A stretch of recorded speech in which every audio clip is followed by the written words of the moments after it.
Assalamualaikum warahmatullahi wabarakatuh. Nama saya Dewi Rusmati Ditya. Di sini saya akan menyampaikan materi tentang pendekatan dan metode pendidikan.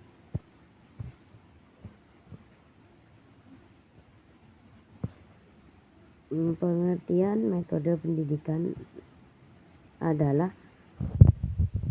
seringkali disamakan dengan istilah pendekatan dan teknik atau strategi, sehingga dalam penggunaan juga sering saling bergantian, yang pada intinya adalah suatu cara untuk mencapai tujuan pendidikan yang ditetapkan atau cara yang tepat dan cepat untuk meraih tujuan pendidikan sesuai dengan kebutuhan peserta didik.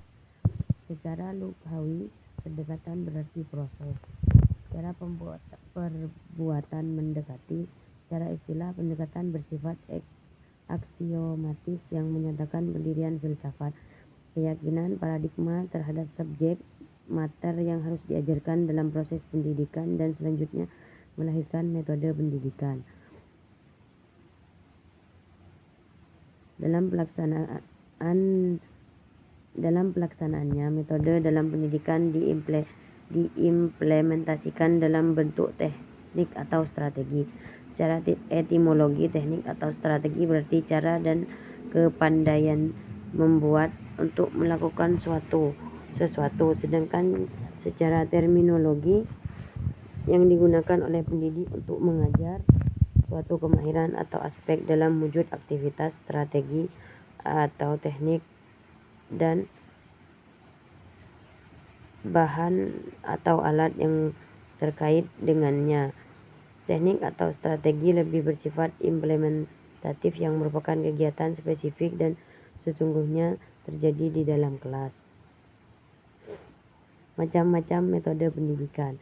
Metode pendidikan setidaknya ada 15 metode. Yang pertama, berceramah, tanya jawab, mengambil pelajaran, mengkonkretkan masalah, penugasan, peragaan, diskusi, memberi perumpamaan, kunjungan ilmiah, korespondensi, hafalan, memberi pemahaman, memberikan pengalaman, mempermudah dan menggembirakan. Seperti surat An-Nahl ayat 125 sampai 128. Tidaklah engkau perhatikan bagaimana Allah membuat perumpamaan kata-kata yang baik seperti pohon yang baik akarnya teguh dan cabangnya menjulang ke langit. Kata-kata yang baik itu sama halnya dengan pohon yang subur yang akarnya terhujam ke dalam tanah sehingga tidak mudah tumbang, sementara dahan-dahannya menjulang ke atas, artinya rimbun dan memberikan buah yang banyak.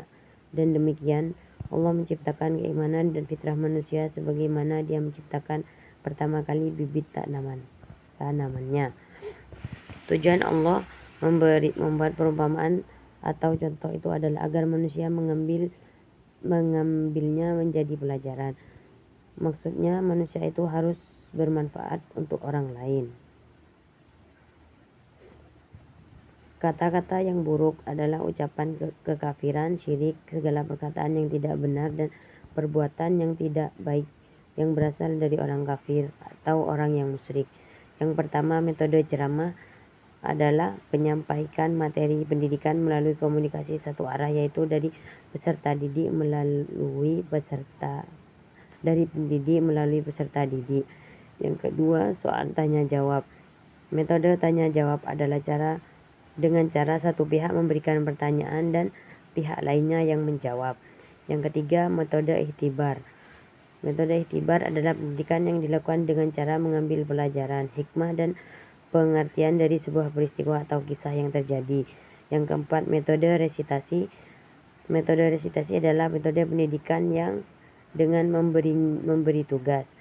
Yang kelima, metode diskusi. Metode diskusi adalah pendidikan dilakukan dengan cara bertukar pikiran, pendapat, dan menetapkan pengertian dan sikap terhadap suatu masalah. Yang keenam, metode tamsiliyah. Tamsiliyah adalah memberikan cara perumpamaan kepada yang lebih faktual. Yang ketujuh, pendidikan muqatabah. Muqatabah adalah pendidikan yang cara korespondensi atau membuat surat menyurat dalam berbagai tema atau bahan pelajaran. Yang keenam, metode tarhim. Tarhim adalah pendidikan dengan cara memahami apa-apa yang telah diperoleh dari belajar sendiri atau guru pendidik. Yang terakhir, metode cerita adalah pendidikan dengan membacakan sebuah cerita yang mengandung pelajaran baik. Dengan metode ini peserta dapat menyimak kisah-kisah yang diceritakan oleh guru.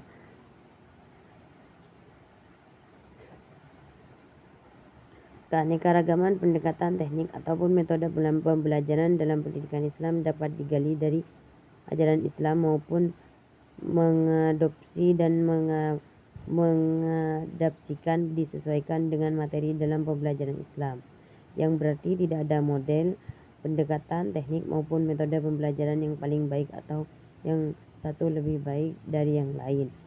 Baik tidaknya akan tergantung pada tujuan pembelajaran sesuai dengan materi yang disampaikan oleh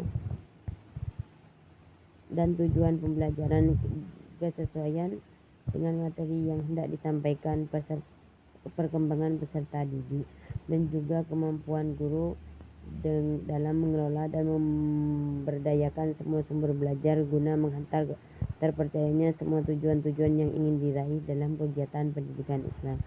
Demikian dari saya, kurang lebihnya mohon maaf. Wassalamualaikum warahmatullahi wabarakatuh.